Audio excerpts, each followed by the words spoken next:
Livia, the proud demon lady, leads Makiko and Verlia straight into the heart of the demon city.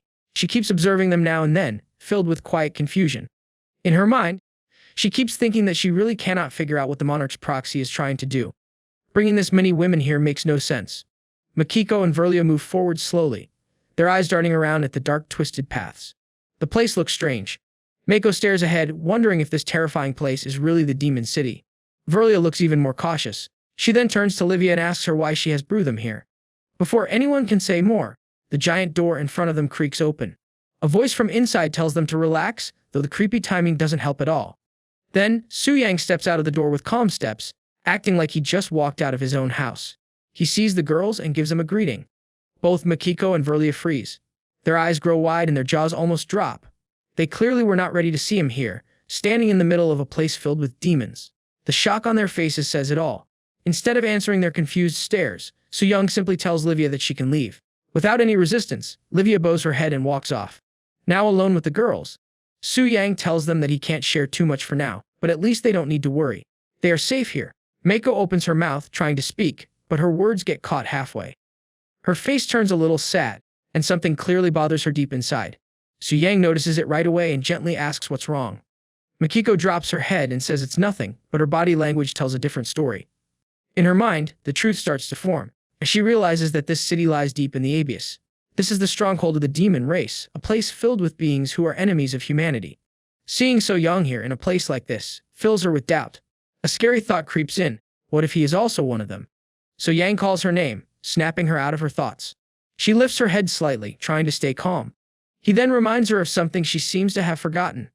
He tells her that the only reason he saved her from that elf, because she once put her trust in him and chose to help him when no one else did. Makiko's mind drifts back to that day, that one moment when everything felt different. She remembers the way she looked into his eyes and spoke from her heart. She had told him back then that she wouldn't tell anyone what happened. She believed him. She had seen something honest in his eyes, something that told her he wasn't a bad person.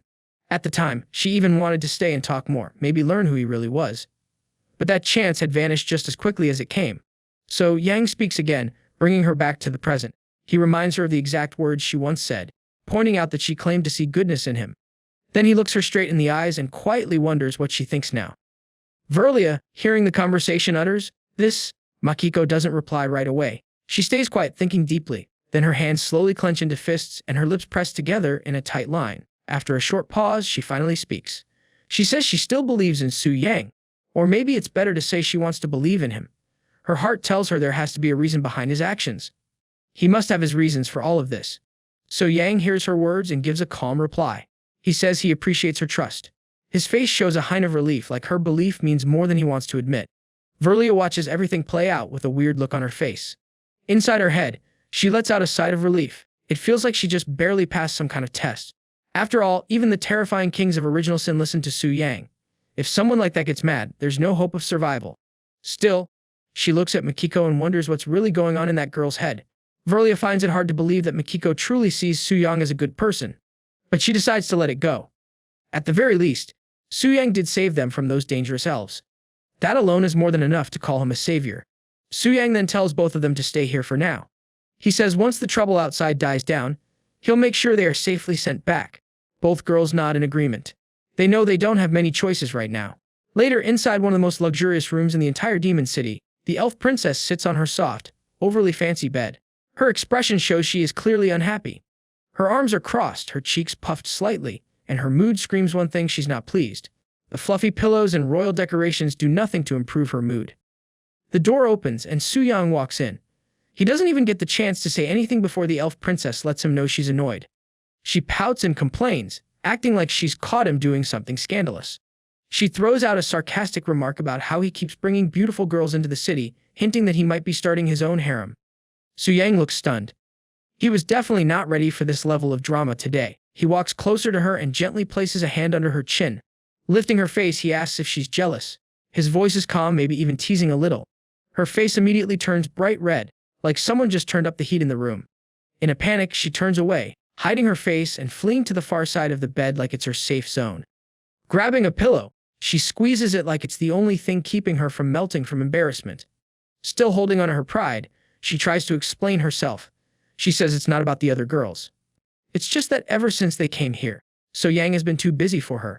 She doesn't want all his time, just a little moment that belongs only to her. Suyang finally smiles and replies in his usual chill way.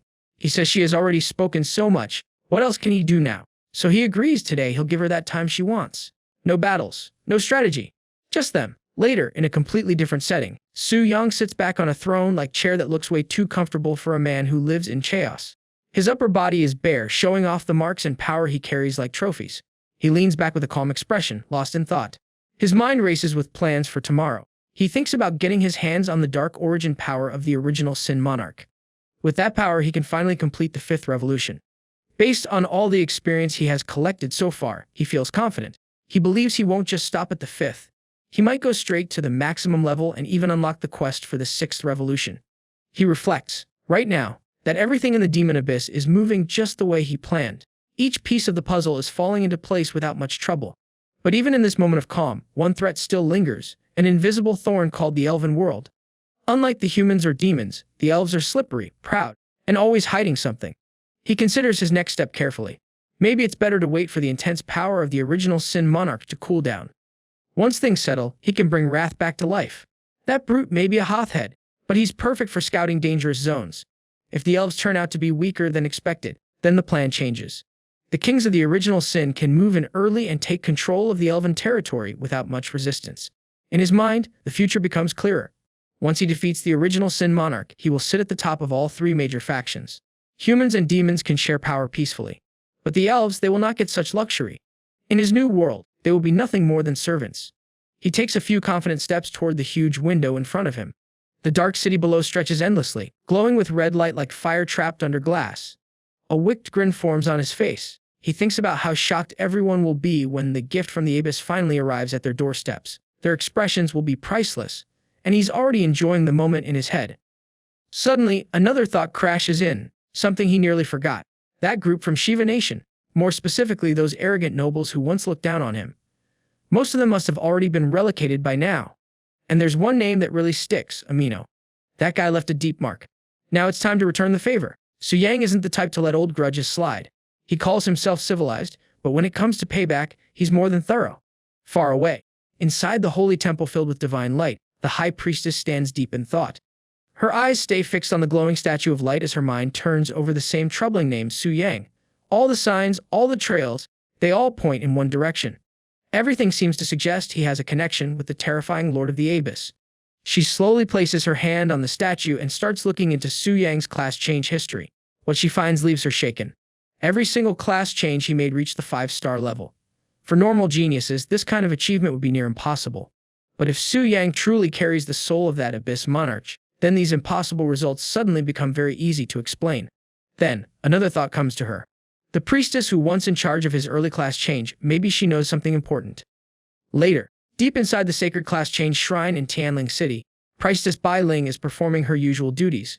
Everything feels calm, almost routine, until a portal suddenly appears right in front of her, spinning with holy energy. She is surprised. This kind of summoning has never happened before. Not once in all her years here. Something pulls her closer to the portal. It's not fear, but something deeper, like her soul is being guided. In the blink of an eye, she finds herself kneeling on the shining floor of a grand hall. Before her stands the High Priestess Euphemia, the 3rd Holy High Priestess. Bai Ling lowers her head respectfully and sits before her. The High Priestess speaks with authority, invoking the name of the holy statue. She asks Bai Ling to reveal everything she knows about a specific name, Suyang. Bai Ling is surprised at this. She looks above at the face of Holy Priestess and repeats the name, Suyang. And that is it for today.